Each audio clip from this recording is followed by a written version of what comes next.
The gates were already closed when the lights were still on. Not dim, not flickering, fully lit. Every window glowing. No guests arriving, no staff leaving. A mansion awake without a reason to be awake. By morning, the cars were gone. The rooms were untouched, and the house remained standing, exactly as it had been the night before, only emptier. That was the first thing people noticed. Not decay, not damage, absence. It didn't stop there.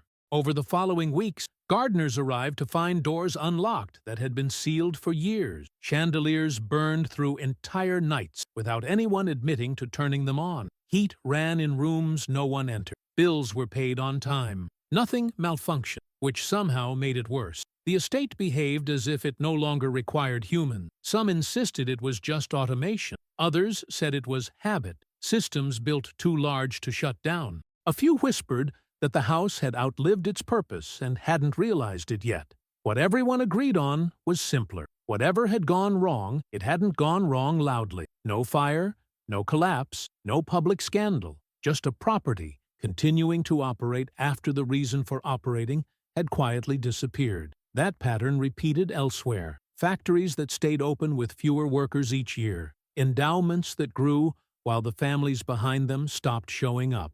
Decisions made by boards no one could name. Assets that behaved like living things long after their creators were gone. The mansion was only the most visible version of it. At first, no one connected the dots. They talked about maintenance contracts, about legacy trusts, about how certain estates were designed to function indefinitely. Explanations circulated, overlapping but never quite landing. What didn't circulate was an answer to a simpler question. Why had no one turned anything off? Months later, a single room changed that question. It was a ballroom, or what used to be one. Gold detailing dulled by time, ceilings higher than modern buildings allowed. A space built to host people who no longer existed in any meaningful way. According to one account that circulated quietly among staff, the room had been locked. According to another, it had never fully closed. What mattered was that someone walked in expecting dust and found order. Furniture aligned, floors polished, temperature regulated, as if the room was waiting for what was never specified. That detail disturbed more people than the lights ever had. Because maintenance could explain illumination, contract could explain utilities, but intentional preservation without use suggested something else entirely. A decision made long ago, still being obeyed. Only after that did people start asking when the last meaningful decision had actually been made. Not signed, not recorded, but understood. The answers were inconsistent. Some pointed to the late 1960s, others to a board restructuring no one remembered approving. A few traced it back further, to a moment when American industry still believed scale alone could protect it from irrelevance. That's when the mansion stopped being a curiosity and started feeling like evidence, not of ghosts, of momentum. At this point, records become orderly but unhelpful. Ownership never disappeared. Funds never ran dry. The estate remained immaculate on paper. What vanished instead was intention, replaced by process, and that process never questioned itself. Only much later did someone notice the smaller cost. Local suppliers replaced by national contracts, repairs approved without inspections, gardens redesigned by firms that had never walked them, everything optimized, nothing understood. The mansion had become excellent at surviving, not at belonging. There's a version of events, repeated often, never confirmed, that claims a senior caretaker once tried to shut down an entire wing. Heating, lighting, access, just to see what would happen. The request was denied automatically. No human signature, no explanation, just a system refusing interruption. After that, the caretaker stopped pushing. Others stopped asking. The house continued. At this stage, people began retrofitting meaning onto what they were seeing. They spoke about legacy, about permanence, about how some families built structures meant to last longer than themselves. But those explanations avoided a harder discomfort. Nothing about the mansion suggested it knew it was obsolete, which raised an unsettling possibility. Maybe it wasn't failing. Maybe it was succeeding at exactly what it had been designed to do. Only later, much later, would anyone attempt to trace that design back to its origin, to the industrial logic that shaped it, to the belief that size, insulation, and control could outlast cycles of relevance. That investigation would take time, and it would require naming people, companies, and decisions that hadn't been spoken aloud in years. For now, all anyone could say for certain was this: the estate known as Nemours Estate was still operating perfectly, and the world it was built for was already gone. This narrative combines historical facts with unconfirmed rumors presented solely for entertainment. The first attempt to measure the damage failed because there was nothing visibly damaged. That confused everyone involved. The mansion wasn't crumbling, it wasn't abandoned, it wasn't even mismanaged in the traditional sense. Every inspection returned the same verdict: structurally sound, financially solvent, operationally efficient. And yet something was clearly being consumed. Local vendors noticed it first. A florist who had serviced the estate for decades lost the contract without warning. A grounds crew that knew the soil by memory was replaced by a regional firm that followed diagrams instead of seasons. The work still got done, but it stopped responding. People described it as correct in the way automated voices are correct. What changed wasn't quality, it was friction. Decisions that once took minutes now took months. Requests disappeared into administrative channels that never rejected them outright. They simply delayed them until the original need expired. The mansion didn't say no. It waited problems out. There's a version of events, repeated but never confirmed, that claims a senior administrator once asked for permission to host a small public event. Nothing extravagant, a single room, limited attendance. The request circulated for nearly a year. When the approval finally arrived, the proposed date had already passed. No one apologized. No one acknowledged the delay. The system had functioned exactly as designed. That was when a different realization began circulating quietly. The estate was no longer expensive because it wasted money. It was expensive because it refused to adapt. Every corridor preserved for hypothetical use. Every room heated for guests who never came. Every garden maintained as if a schedule might suddenly resume. The mansion consumed resources not out of neglect, but out of obedience to an old idea of continuity. Some insisted that was the point. That legacy meant preservation at all costs. That an estate built at the peak of American industrial confidence should never be scaled down to modern proportions. Others asked a more uncomfortable question: preserved for whom? Attendance logs told an awkward story. Fewer visitors each year, fewer internal meetings. Entire departments reduced to email threads forwarding approvals between people who had never walked the property.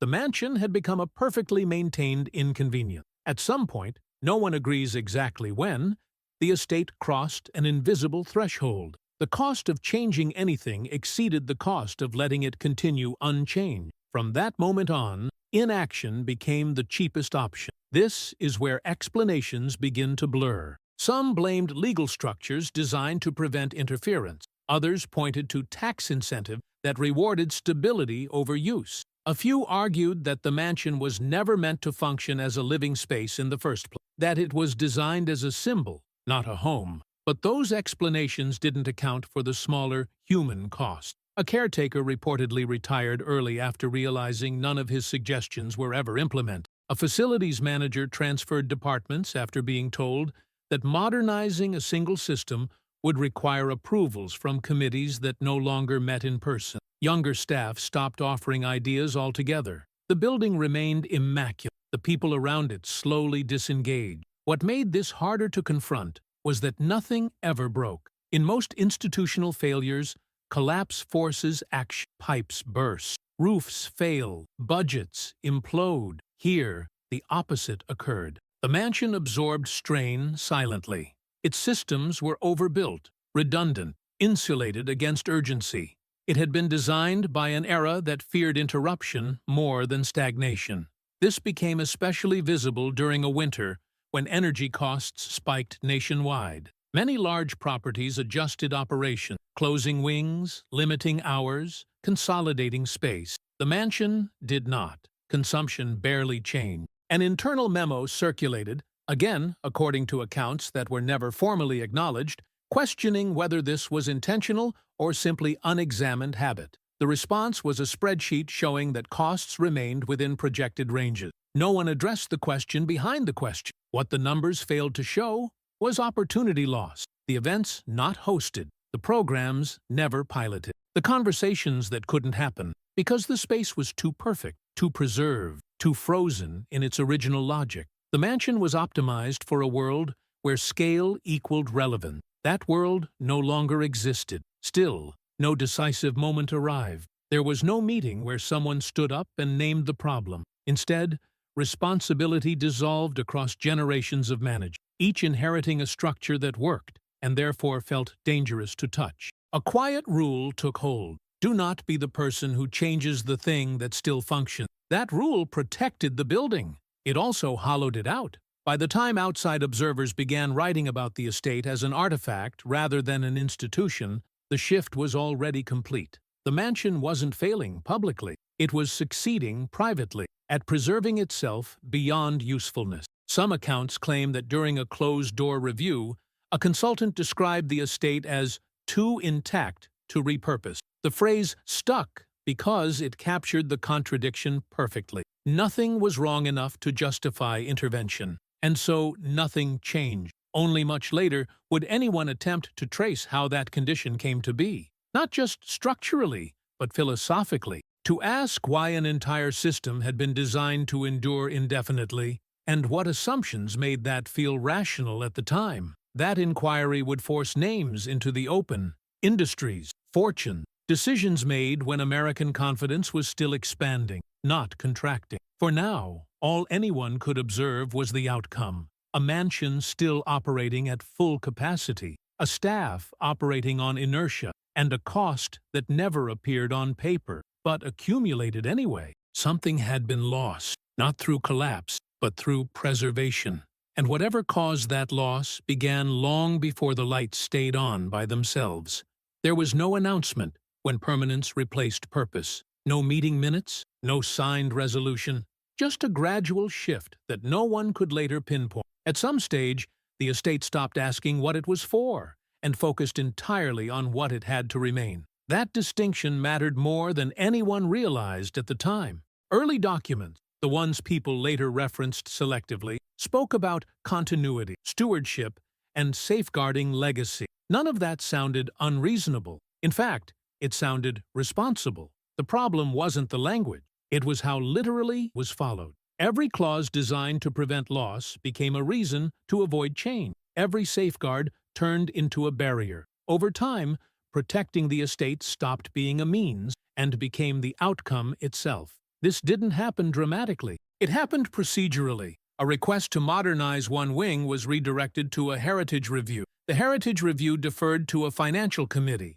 The committee requested historical impact assessments. The assessments cited preservation guidelines written decades earlier based on assumptions that no longer applied. By the time the loop completed, the original request no longer made sense. People adapted quickly. Not because they agreed, but because resistance required energy the system was designed to exhaust. There's a story, circulated internally, never formally acknowledged, about a junior planner who suggested consolidating operations into half the building to reduce costs. The proposal wasn't rejected. It was expanded. Within weeks, the planner found themselves responsible for a multi-year study examining every hypothetical consequence of reducing usage. The workload ballooned. The conclusion was postponed indefinitely. The planner transferred departments soon after. Nothing changed. The estate didn't punish initiative. It buried it under process. What made this especially difficult to challenge was that the mansion's condition remained exemplary. Visitors commented on its upkeep. Auditors praised its consistency. Reports showed compliance across every measurable category. Externally, it looked like success. Internally, it felt like stasis. The longer this continued, the harder it became to imagine an alternative. Entire careers unfolded within the assumption that the estate simply exists, not as an active institution, but as a fixed object requiring perpetual attention. A subtle inversion took place. People worked for the building, not the other way around. That inversion had consequences no spreadsheet captured. New projects avoided the mansion because it was complicated. Community partnerships stalled because access required navigating rules no one fully understood. Younger staff stopped proposing ideas that involved the property at all. The building wasn't hostile, it was inert. At some point, someone began referring to it as non-negotiable, not officially, but conversationally. The word spread. Non-negotiable didn't mean untouchable, it meant unquestioned. That's when the estate stopped being part of strategy and became background infrastructure, something to be maintained, not discussed. A few older staff members remembered a time when decisions felt different, when the mansion hosted debates, gatherings, moments that justified its scale. Their recollections were precise but increasingly irrelevant. Newer administrators had never experienced that version and had no reason to miss it. Memory became anecdotal. Process became policy. It's here that interpretations diverge. Some later argued that this outcome was inevitable, that any structure built at the height of industrial optimism would eventually outlast the mindset that created it. Others believed it was a failure of imagination, not inevitability, a slow abdication disguised as responsibility. What's difficult to dispute is that the mansion's design encouraged this outcome. It was built to endure physically, legally, and symbolically. Redundancy was a feature. Oversight was layered intentionally. Flexibility was never the priority. That made sense when permanence was synonymous with relevance, less so when relevance became dynamic. As external industries shifted, consolidating, decentralizing, shrinking, the estate remained fixed. It did not respond to economic cycles. It absorbed them. During periods of contraction, that insulation felt like strength. During periods of change, it became isolation. One account describes a closed session where an external advisor asked a deceptively simple question: what would happen if this building disappeared tomorrow? The room reportedly fell silent, not because the answer was tragic, but because no one knew how to answer it at all. The estate had become conceptually untethered. Its absence was unimaginable, but its presence no longer actively mattered. That's a dangerous place for any institution to land. Yet even then, no decisive intervention followed. The question lingered, unresolved, because resolving it would require acknowledging something uncomfortable, that survival alone was no longer proof of success. The mansion continued operating. Funds continued flowing. Systems continued enforcing rules written for a different century. And gradually, the people most capable of reimagining its role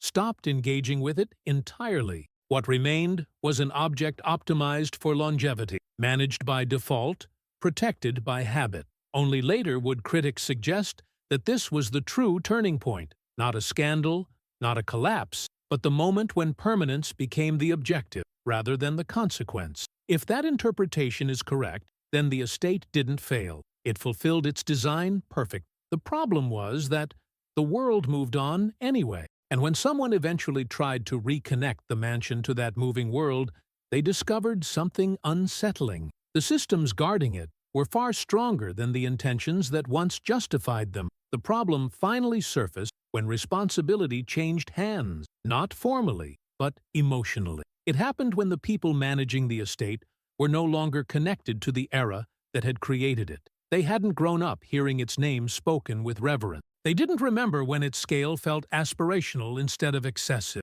To them, the mansion wasn't legacy. It was an inherited condition. And conditions, unlike legacies, demand treatment. The transition was subtle. No generational revolt. No rejection of history. Just a quiet mismatch between expectation and obligation. Younger administrators didn't feel pride maintaining something they were never allowed to reinterpret. Older ones had already accepted that reinterpretation was unlikely. What emerged between them was a gap, wide enough for the building to fall into. There's an account, circulated privately, never documented, of a planning session where a newly appointed manager asked what authority they actually had over the estate. The answer was technically correct and practically useless. They could approve maintenance. They could enforce compliance. They could not redefine purpose. That authority belonged to structures older than anyone in the room. For the first time, someone said it plainly. We're caretakers of something we didn't choose. That sentence didn't trigger reform. It triggered resignation, not quitting, disengagement. The estate became something to be managed around, rather than with. Decisions about growth, partnerships, and future planning quietly excluded it. Proposals were framed to avoid involving the mansion at all. It was easier that way. The building remained pristine, but increasingly isolated, not physically, but strategically. It no longer shaped direction.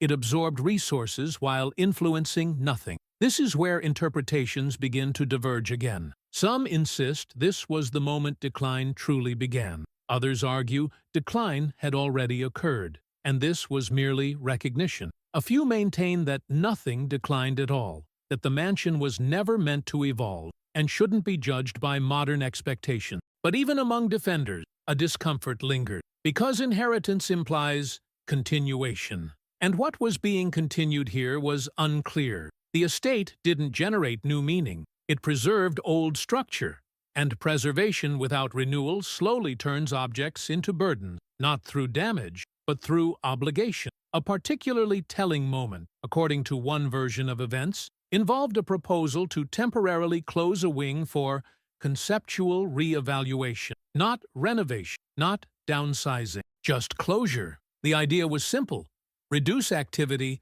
to force clarity. The response was immediate and procedural. Closure would require justification. Justification would require proving harm. Harm could not be demonstrated because the wing was functional. The logic was airtight and completely circular. This is when some staff reportedly began referring to the estate as self-protecting. Not in a mystical sense, in a bureaucratic one. Its systems didn't need defenders. They defended themselves automatically. The building didn't argue. It outlasted. That dynamic created an unusual kind of fatigue. Not burnout, paralysis. The sense that effort applied here produced no outcome except continuity. People stopped asking what could be done. They asked what could be avoided. Avoidance became strategy. Ironically, the mansion's physical survival made this easier. If it had been deteriorating, intervention would have felt justified. If it had been scandal-ridden, change would have been mandatory.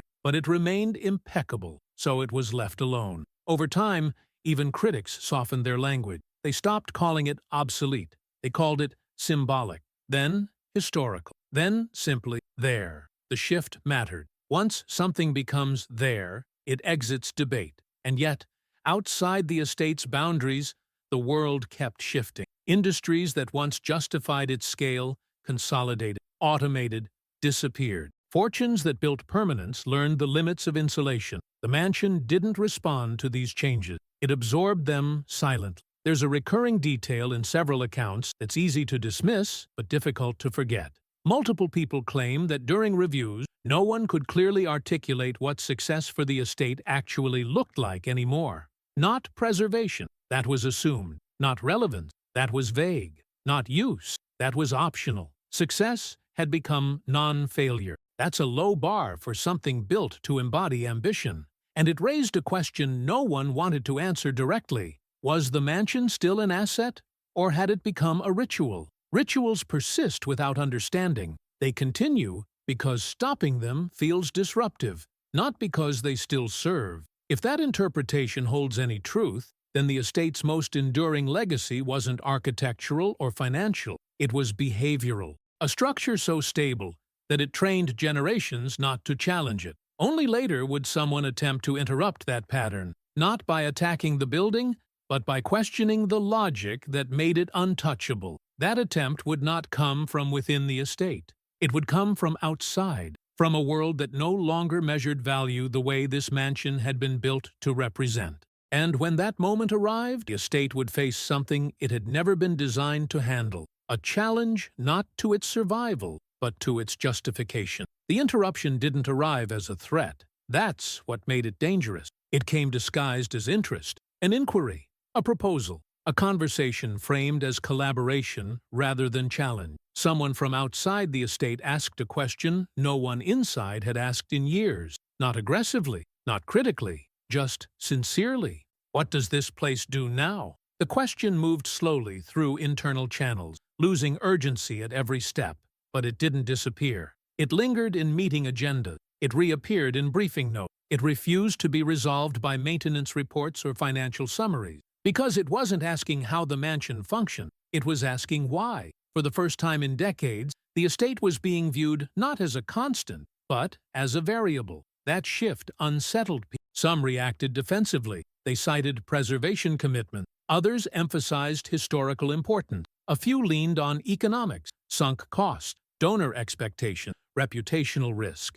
None of those responses addressed the question directly. The outside interest didn't push. It waited. That patience mattered. Pressure would have triggered the mansion's immune system, the familiar loop of reviews, studies, deferrals. Instead, the inquiry remained open-ended, almost naive. It invited explanation rather than demanded justification. That's where cracks appeared. In trying to explain the estate's current role, staff discovered they were repeating phrases without shared meaning. Stewardship, continuity, legacy value. Words that once pointed somewhere now circled themselves. Someone eventually noticed that the explanations were all backward-facing. They described what the mansion had been, not what it was becoming. That realization didn't spark consensus. It sparked discomfort. Meetings grew longer. Silence lasted longer. People spoke carefully, aware that naming a problem too clearly might force an answer no one was ready to give. Because if the mansion no longer served a living purpose, then its continued operation wasn't neutral. It was a choice, and choices imply responsibility. One version of events describes a closed discussion where someone suggested a radical reframing. Treat the estate as a finite resource rather than a permanent one. Use it fully, even if that use accelerated wear. Accept eventual transformation instead of indefinite preservation. The idea didn't survive the room, not because it was rejected outright, but because it violated an unspoken rule. The mansion was not something you spent. It was something you protected. Spending it felt like betrayal. What no one said aloud was that protection had already become a form of spending, just one that yielded no visible return. As these conversations stalled, the outside world continued changing. Economic models shifted toward flexibility. Institutions measured value by engagement rather than endurance. Buildings that couldn't adapt were repurposed or released. The mansion watched all of this passively. Its systems weren't built to respond to interest. They were built to withstand neglect. That distinction became painfully clear when the external party asked to visit. The tour went smoothly, too smoothly. Every surface gleamed. Every explanation was polished. Every question was answered with rehearsed confidence. The estate performed exactly as expected, which is to say, it revealed nothing. Afterward, according to one account, the visitor remarked that the place felt impressively intact. It wasn't meant as a compliment, because intactness, in this context, suggested isolation, a lack of abrasion with reality, a structure preserved so carefully that it no longer bore marks of use. The comment circulated internally, irritating some and unsettling others. It captured something people had sensed, but avoided articulating. The mansion hadn't been shaped by the last half-century at all.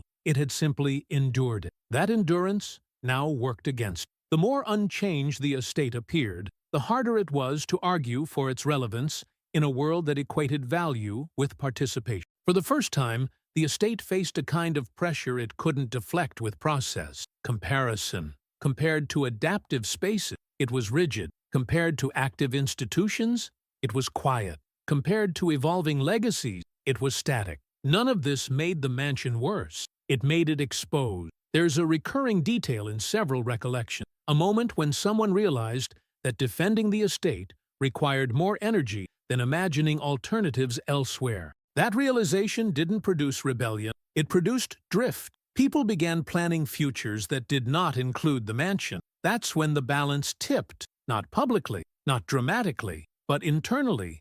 The estate shifted from being unquestioned to being inconvenient, from being central to being optional. Optionality was something it had never been designed to handle. A structure built to outlast cycles assumes it will always be necessary. When that assumption breaks, the structure doesn't collapse. it becomes irrelevant. And irrelevance is harder to fight than opposition.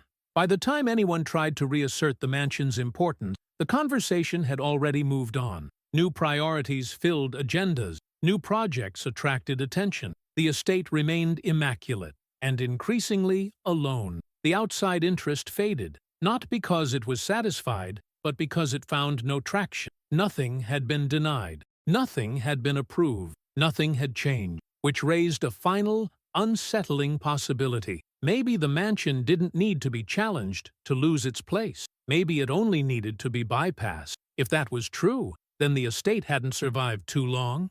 It had survived past the point of being chosen, and that, more than decay or debt, threatened everything it was built to represent. Only at the end did some people allow themselves to name it, not loudly, not officially. More as a concession than a conclusion. A version that circulated, never adopted, never documented, suggested that the mansion's failure wasn't managerial, generational, or even cultural. It was architectural in a deeper sense. The estate had been designed around a belief that no longer held. That belief was simple, that permanence itself was value. For the industrial world that produced the mansion, endurance was proof of success. Factories lasted, companies expanded, fortunes consolidated. Institutions were meant to grow larger, heavier, harder to move. Stability wasn't a byproduct, it was the objective. If that version is true, then the estate didn't drift into irrelevance by accident. It fulfilled its original logic perfectly.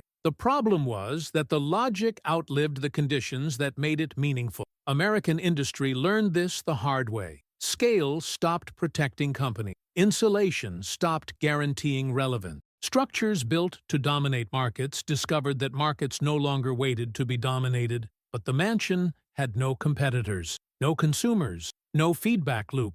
So it never learned. It continued operating as if size alone justified existence, as if preservation without participation still counted as success, as if being untouched by change was a virtue rather than a warning. This wasn't obvious at first, because nothing failed visibly. There was no bankruptcy, no abandonment, no dramatic transfer of ownership. The estate remained solvent, stable, compliant, which made it harder to confront the underlying mistake. Because the error wasn't mismanagement, it was intention. The mansion wasn't designed to adapt. It was designed to persist. And for a long time, persistence and relevance overlapped closely enough that no one noticed the difference. By the time they diverged, the systems guarding persistence were far stronger than any impulse to change. That's why every proposed reimagining collapsed under its own weight. Not because the ideas were flawed, but because the structure rejected reinterpretation by default. A building optimized for eternity cannot easily accept temporality. This is where the mansion quietly parted ways with the world that created it. As American industry began measuring value by responsiveness, speed, flexibility, iteration, the estate remained loyal to durability, continuity, and insulation. It represented an older promise that if you built something large enough, careful enough, and expensive enough, it would never need to explain itself again. For a while, that promise seemed to hold. Then the explanations were required, and none were ready. Late attempts to reframe the estate came with careful language. People spoke about recontextualization and selective activation.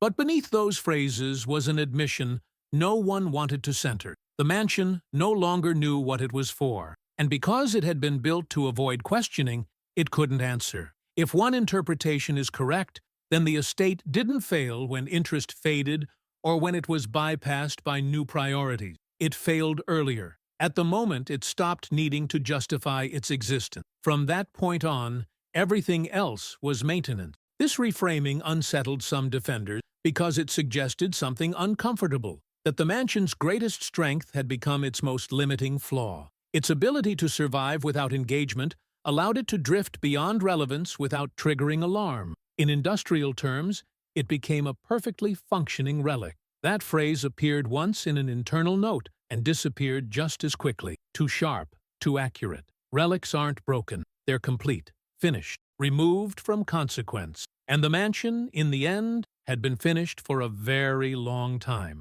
What complicates this version is that no single decision caused it. No villain engineered the outcome. Each generation acted reasonably within the constraints it inherited. Each chose preservation over risk, continuity over disruption. The error wasn't moral, it was structural. A system built to last indefinitely assumes the world will remain compatible. When that assumption fails, the system doesn't collapse, it waits. That's what the mansion did. It waited through economic shift, cultural realignments, and changing definitions of value. It waited so well that by the time anyone noticed the wait, itself was the problem. The surrounding world had already reorganized without it. If this reading holds, then the estate didn't outlive American industry by accident. It was built to. And that was the mistake. Not because endurance is wrong, but because endurance without renewal becomes isolation. A monument to an idea that no longer organizes reality. Today, the mansion still stands, still immaculate, still defended by processes that function exactly as intended. Nothing has been undone. But the question that once arrived quietly from the outside remains unanswered. What is this place now? No report has resolved it. No committee has closed it. The estate continues, intact and unresolved, a physical argument for a worldview that believed size and permanence could substitute for participation. If that worldview is gone, or merely dormant, remains open to interpretation. What's harder to dispute is this: the mansion didn't decay. It didn't collapse. It didn't fail in the way failures are supposed to look. It simply continued, long enough to reveal the limits of the logic that built it. And that may be the most uncomfortable legacy of all.